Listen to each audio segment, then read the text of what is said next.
नेपाल विश्व संपदा सूची से भरा हुआ देश है। विश्व संपदा सूची, जिसके बारे में आपको तो पता ही होगा, संयुक्त राष्ट्र संघ अंतर्गत रहने वाले यूनेस्को ने विश्व के बहुमूल्य संपदाओं के सूची में सूचीकृत पूरे विश्व के धरोहरों को यूनेस्को विश्व संपदा सूची में शामिल करता है। ये किसी भी देश के सांस्कृतिक, ऐतिहासिक व प्राकृतिक महत्व को समेटने वाले स्थान को सूचीबद्ध करता है, जो उस देश का पहचान होता है, जिससे उस देश के बारे में लोगों को अधिक से अधिक जानकारी मिलती है और लोग वहां से आकर्षित होते हैं। 2024 के अनुसार दुनिया भर के 166 देशों में 11,025 विश्व धरोहर स्थल हैं, जिसमें से 8 सांस्कृतिक और 2 प्राकृतिक के साथ कुल 10 विश्व संपदा सूची नेपाल में भी हैं, जो दुनिया के सामने नेपाल की संस्कृति को, यहाँ के प्रकृति को और यहाँ के इतिहास को दर्शाता है। तो आज हम नेपाल में रहने वाले इन 10 विश्व संपदा सूची यानी कि विश्व धरोहरों के बारे में जानेंगे। अगर आपको कॉमेडी वीडियो भी देखना पसंद है तो आप मेरे भाई के चैनल पर अच्छे कॉमेडी कंटेंट देख सकते हैं, तो एक बार जरूर विजिट करिए इस चैनल पर और अपना प्यार दिखाइए। नंबर 1, लुम्बिनी। लुम्बिनी भगवान गौतम बुद्ध का जन्म स्थल है। ये नेपाल के प्रदेश नंबर 5 में स्थित है।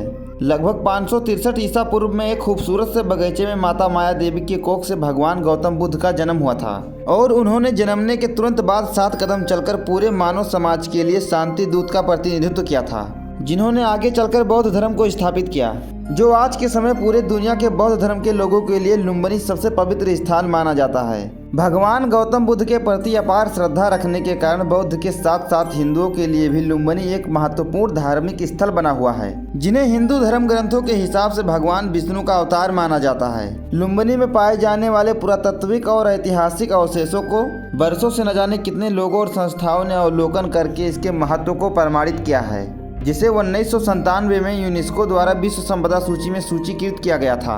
नंबर 2, चितवन राष्ट्रीय निकुंज।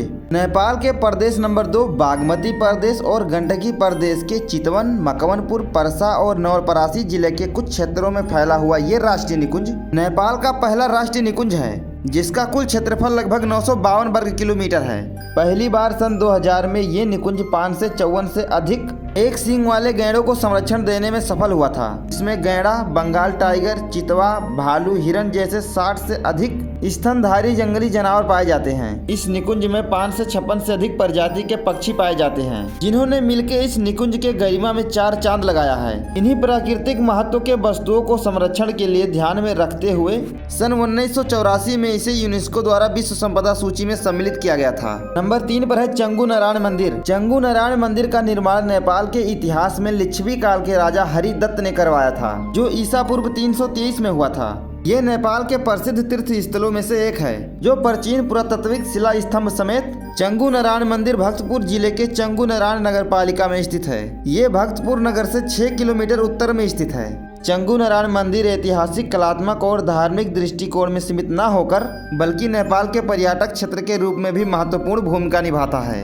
काठमांडू उपत्यका में रहने वाले 7 विश्व संपदा सूची में से एक चंगू नारायण मंदिर भी है। काठमांडू उपत्यका में रहने वाले इस प्राचीन चंगू नारायण मंदिर को सन 1979 में यूनेस्को विश्व संपदा सूची में सूचीबद्ध किया गया था। वहीं ये स्थान नगरकोट में ट्रेनिंग करने तथा काठमांडू उपत्यका घूमने वालों के लिए सबसे लोकप्रिय स्थान है। नंबर 4, काठमांडू दरबार स्क्वायर। काठमांडू दरबार स्क्वायर काठमांडू उपत्यका के अंदर नेपाल के 3 दरबार स्क्वायर में से एक है, जो पुराने जमाने के दरबार, मंदिर, ताल, ऐतिहासिक स्मारकों से सुशोभित है। काठमांडू दरबार आध्यात्मिक तलाश करने वाले लोगों के लिए बहुत ही धार्मिक स्थल है। काठमांडू दरबार के भीतरी क्षेत्र में पुराने शाही महल और दरबार समेत हैं। नेपाल के इतिहास में शाह और मल्ला वंश के राजा लोग 19वीं शताब्दी के अंत तक यहीं रहा करते थे। यहाँ के ऐतिहासिक और सांस्कृतिक महत्व को ध्यान में रखते हुए यूनेस्को ने इसे विश्व संपदा सूची में शामिल किया था। काठमांडू, जो नेपाल का सबसे बड़ा शहर है, जहाँ पर्यटकों का आगमन सबसे ज्यादा होता है। यहाँ की रंगीन संस्कृति और परंपराओं के अलावा विशिष्ट शैली में बने हुए शानदार घर पर्यटकों को आकर्षित करते हैं। यहाँ का प्रसिद्ध मंदिर पूरे दुनिया में अपना अलग पहचान रखता है। नंबर 5, भक्तपुर दरबार स्क्वायर। भक्तपुर दरबार नेपाल के विश्व संपदा सूची में सूचीबद्ध एक स्थल है। नेपाल के भक्तपुर जिले में स्थित ये एक पूर्व शाही महल परिसर है, जिसमें 14वीं से लेकर 15वीं शताब्दी तक नेपाल के मल्ला राजा और 15वीं से लेकर 18वीं शताब्दी के अंत तक भक्तपुर साम्राज्य के राजा लोग निवास करते थे। जिसे आज एक खुला संग्रहालय के रूप में देखा जाता है। भक्तपुर दरबार को यहाँ के ऐतिहासिक और धार्मिक धरोहरों को और यहाँ के सांस्कृतिक विशेषताओं को ध्यान में रखते हुए सन 1979 में यूनेस्को ने इसे विश्व संपदा सूची में सम्मिलित किया था, जिसे नेपाल के पुरातात्विक विभाग और भक्तपुर नगर पालिका द्वारा संयुक्त रूप से सुरक्षित किया जाता है। Number 6, Patan Durbar square. काठमांडू उपत्यका के सबसे प्रसिद्ध 3 शहरों में से पाटन सबसे पुराना शहर है। पाटन दरबार क्षेत्र नेपाल के ललितपुर शहर के केंद्र में स्थित है। यहाँ का प्रमुख आकर्षण प्राचीन शाही महल है, जहाँ ललितपुर के मल्ला राजा वंश के राजा रहा करते थे।